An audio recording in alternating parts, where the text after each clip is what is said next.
Hello there, humans! I am back. I did not make videos for about a month because I wanted to focus on school stuff and passing finals, and I am very lazy. Plus, I got a Xbox One with Monster Hunter World, so gotta try and kill that Val Hizak.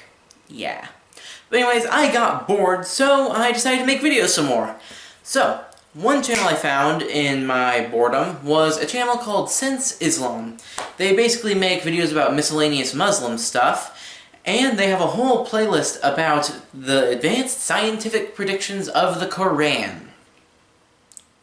So, is the Quran a super secret science textbook? Did it predict the future? What does it say about the inner workings of the human mind? All of these questions and more answered right now. The Quran on the cerebrum. Allah subhanahu wa ta'ala has said in the Quran about one of the evil unbelievers who forbade the Prophet Muhammad sallallahu alayhi wasallam from praying at the Kaaba. بسم الله الرحمن الرحيم كلا لئن لم ينته لنسفعا بالناصية. No, if he does not stop, we will take him by the Nasiyah, a lying, sinful Nasiyah. Why did the Quran describe the front of the head as being lying and sinful? Why didn't the Quran say that the person was just lying and sinful?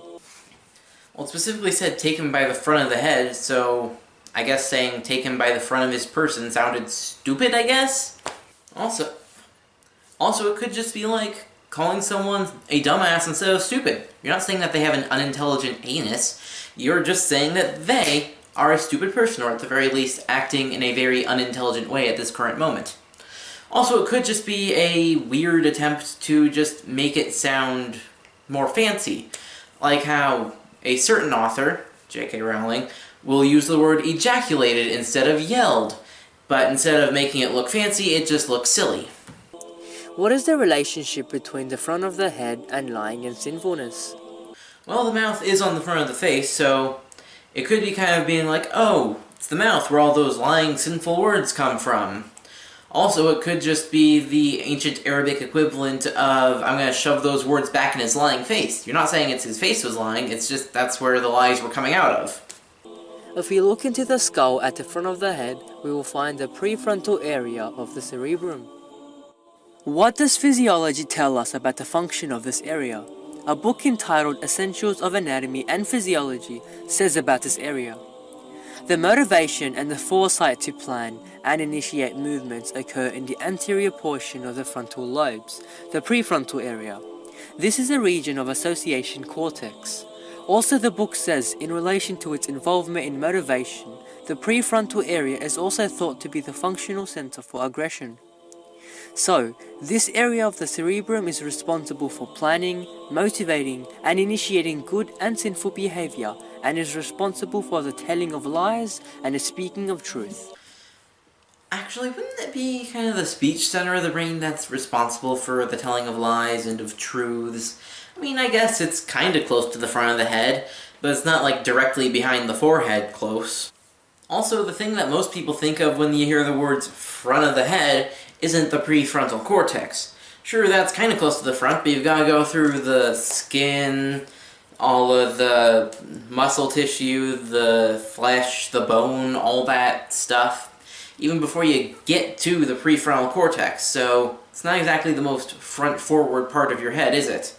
I mean, if we had transparent skulls, that would be a whole different issue, but we don't, alas. Actually, no, that would be creepy. Thus, it is proper to describe the front of the head as lying and sinful when someone lies or commits a sin, as the Quran has said, a lying, sinful Nasiyah. Scientists have only just discovered these functions of the prefrontal area in the last 60 years, according to Professor Keith Elmore. How can a man living 1400 years ago in desert know this? To be honest, he probably just didn't know.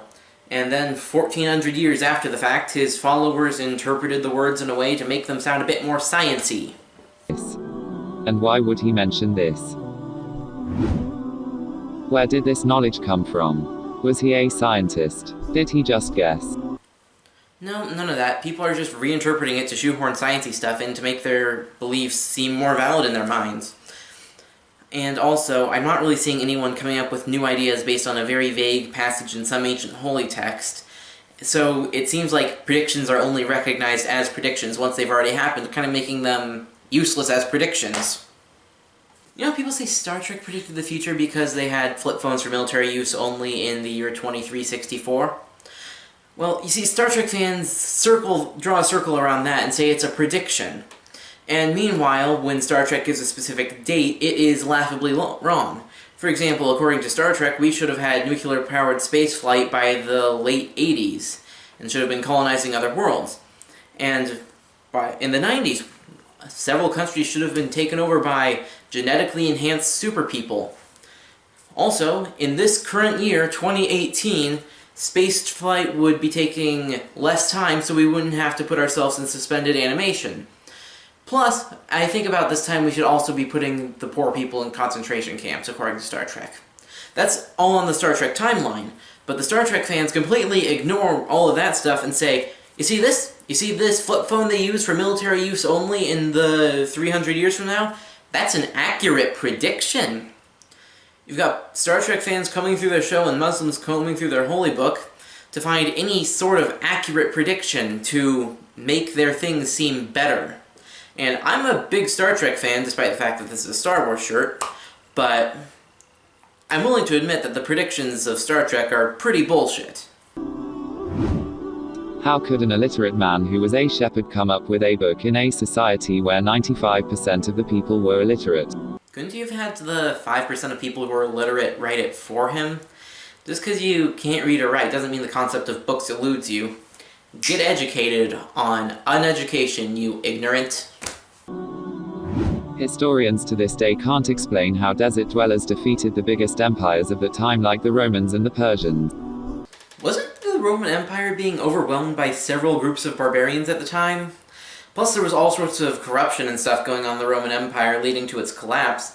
I'll admit I don't know much about the Persians, but I'd say they won those wars due to a combination of dumb luck and strategy. Isn't that how all wars are won? How come this man is still followed to this day by billions? By forcing others under his rule to accept his religion under penalty of death or discrimination based on which religion you already practiced.